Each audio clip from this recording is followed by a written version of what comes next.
कहानी का शीर्षक है फफोलों की पीड़ा। विदाई के बखत अम्मा अपनी पोती भवरी को बोली थी, जैसी तेरी माँ बसी तेरी सासू, जैसा तेरा बापू वैसा तेरा ससुरा, जैसा तेरा भाई वैसा तेरा देवर जेठ, जसी तेरी बहन बसी तेरी ननद। ई जसी और बसीना सगड़ा रिश्ता मा लगावड़ी, जणा ही सुखी रेवड़ी, और सासरा माँ जस कमावड़ी, मेरी ई बात ना गांठ बांध कर ले जा आज। भवरी अम्मा की सीख को पल्लू में गांठ लगाकर बांध लाई थी। सास डांटती तो मुस्कुरा देती, मानो उसकी माँ डांट रही हो। ससुर कभी खाने में मीन मेख निकालते तो दूसरे दिन और अधिक मेहनत से खाना बनाती।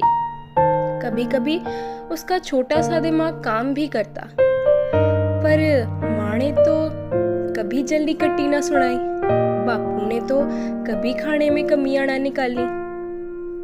फिर उसे अम्मा की सीख याद आ जाती, तभी खुश रहेगी जब जी जान से रिश्ता निभावगी।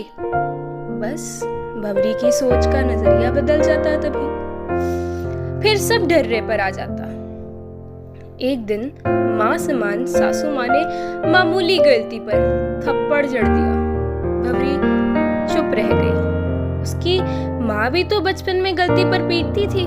क्या हुआ जो सासू माँ ने भी पिटाई कर दी। ससुर जी ने एक दिन खाने की थाली उठाकर उसके मुंह पर फेंक दी। भवरी ने चुपचाप दूसरी थाली परोस दी।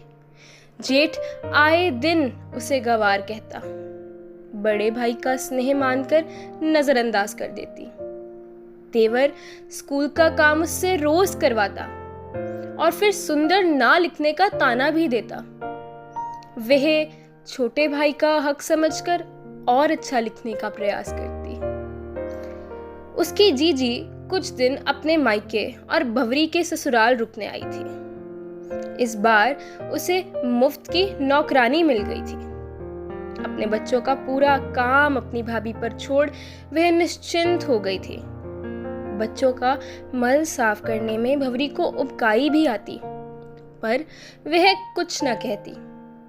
आखिर उसके मायके वाली जीजी जैसी ही तो थी यह सासरे वाली जीजी। फर्क बस इतना था कि वह उसकी बहन थी और यह इसके पति की बहन। कभी याद भी आ जाता कि उसकी अपनी जीजी जब मायके आती थी तो कभी उसे घर का साधारण काम भी ना करने देती थी, लेकिन झट से इस विचार को वह मन ही मन बदल लेती। अरे, जैसे हाथ की पांचों उंगली बराबर ना होती, वैसे ही हर एक बहन का स्वभाव कैसे एक जैसा होगा। ये अलग स्वभाव की है, वह अलग स्वभाव की है। बाई अर्थात घर की छोटी बेटी अपनी सहेली के घर अपने पुरुष मित्र से जब चोरी छिपे मिलने जाती तो भवरी की लिपस्टिक और पाउडर भी इस्तेमाल कर लेती। फिर उन्हें बेतरबी से छोड़ भी जाती, कभी कभी तो तोड़ भी देती। भवरी ना समझकर नजरअंदाज कर देती। जानती थी कि यदि उसकी अपनी बहन ने ऐसा किया होता तो वह कनपट्टी पर उठाकर एक जड़ देती उसे। किंतु अपनी ननद के साथ वह ऐसा नहीं कर सकती थी, क्योंकि उसकी अम्मा की सीख उसकी प्रत्येक साड़ी के पल्लू में बंधी थी, जिन्हें वे प्रतिदिन पहनती थी। आखिर वे सभी साड़ियां आई भी तो वहीं से थी। जीजी का सासरे जाने का वक्त आया तो घर का इकलौता जवाई अपने सासरे आया। भवरी के ब्याह के बाद पहली बार जीजाजी 3 दिन के लिए रहने आए थे। बस फिर पूरा परिवार खातिरदारी के लिए उलट पड़ा था। भवरी भी घर के जवाई को खुश रखने की पूरी कोशिश कर रही थी। दिन भर उनके आगे पीछे यूं घूमती मानो उनके मनोरंजन के लिए खास तौर पर उसे बुलाया गया हो। वे तो बस घर में आए मेहमान का सत्कार कर रही थी, क्योंकि अम्मा ने जो कहा था, जैसो तेरो जीजो बैसो तेरो नंदोई। वे अपने जीजा जी के आने पर यूं ही उनके आगे पीछे घूमती थी। बस फिर नंदोई जी कुछ ज्यादा ही भंवरी के करीब आ गए। नंदोई का कमर पर हाथ रखना, खांधे पर कोनी टिका देना, आते जाते चोटी खींच देना अत्यंत स्वाभाविक लग रहा था, क्योंकि करने वाले जीजा जी ही तो थे, जो कि उसके मायके में अक्सर उसके साथ ये सभी चूलबाजियां किया करते थे। दूसरे दिन सुबह से ही भंवरी जीजी के साथ भेजने के लिए मिठाइयाँ बनाने में चौंके में जुटी हुई थी। नंदोई जी भी आ गए। वे अपने काम में मगन थी। उसे मालूम ही नहीं चला कब नंदोई के होठों की छाप उसके होठों पर आई और नंदोई चौंके से बाहर चले गए। उफ, भंवरी को मानो काट मार गया। ये सब कैसे हो गया? वे जड़वत काम करती रही, समझ ना सकी क्या करे क्या नहीं। कभी किसी के खिलाफ कुछ बोली ही नहीं थी। इतनी हिम्मत वो कहाँ से लाती वो इतनी हिम्मत कि नंदोई का सच सबको बताती, और बता भी देती तो कौन विश्वास करता।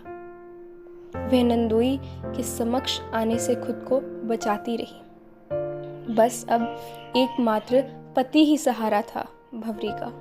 रात के सन्नाटे में पति को उसके जीजा का सच बताया तो वह भी बौचक्का रह गया। एक बार गर्म खून में उबाल आया, मगर अगले ही पल उतने ही वेग से ठंडा भी हो गया। जीजा की करतूत को जग जाहिर करने से उसकी अपनी बहन की जिंदगी ही तो दांव पर लगने वाली थी। वह अपने ही हाथों अपनी बहन के जीवन में जहर कैसे घोल सकता था? भूल गया वह कि जिसने अपनी सहलज को नहीं छोड़ा, वह और कितनी लड़कियों के साथ उसकी बहन की नाक के नीचे व्यभिचार करता होगा।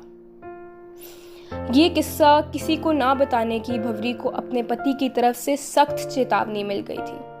संग में नंदोई के साथ अधिक हंसी ठिठोली करने की सजा के रूप में भंवरी के पति ने उसे भी जी भरकर गालियां निकाली। भंवरी आज तक सब चुपचाप सहती आई। वे अपने सभी ससुराल के रिश्तों की तुलना अपने मायके के रिश्तों से करके सब कुछ नजरअंदाज करती आई थी। आज भी उसने वही फॉर्मूला अपनाया। अगर उसके अपने जीजा ऐसा करते तो जवाब भी खुद से ही मिल गया भंवरी को। वे कभी ऐसा ना करते, अगर करते तो मैं कभी बर्दाश्त नहीं करती। बस अब उसे हल मिल गया था अपनी मुसीबत का। उसे नंदोई को उसकी औकात दिखानी थी, वो भी कुछ इस तरह कि वह अपनी नजरों में भी गिर जाए और उसकी ननद का घर भी उजड़ने से बच जाए। दूसरे दिन वे चौके में गई तो नंदोई भी उसके पीछे पीछे चौके में पहुंच गया। वह दबे पांव गया था। कल दोपहर से भंवरी की खामोशी ने मानो उसकी हिम्मत 10 गुना और बढ़ा दी हो। वे पीछे से भंवरी को आगोश में लेने ही वाला था कि भंवरी ने समोसे निकालने के लिए गरम किए गए तेल की कढ़ाई में पड़ी कड़छी को उठाया और पीछे पलट गई। नंदोई की देह पर आए छींटों की जलन ने उसके गले से खुद ब खुद ही घुटी सी चीख निकलवा दी, जिसे कुछ अधिक तेज भंवरी के जन्नाटेदार थप्पड़ ने कर दिया था। दोनों एक दूसरे से कुछ कहते ही उससे पहले ही वहां घर वालों का मेला लग गया। नंदोई कुछ कहने की स्थिति में नहीं था। भंवरी के साथ अभद्र व्यवहार करने की सजा के रूप में उसे थप्पड़ मिला था और उसके किए को सामाजिक तौर पर उजागर ना करने की मजबूरी का बदला भंवरी ने उसके शरीर पर फफोले उठाकर ले लिया था। एक सवाल सबके होठों पर था, आखिर जीजा जी चौके में ऐसा क्या कर रहे थे जो इस तरह जल गए? भंवरी चुप थी, किंतु जवाब जीजा जी के पास भी नहीं था। भंवरी का पति अपनी पत्नी की दलेरी पर दूर खड़ा मुस्कुरा रहा था।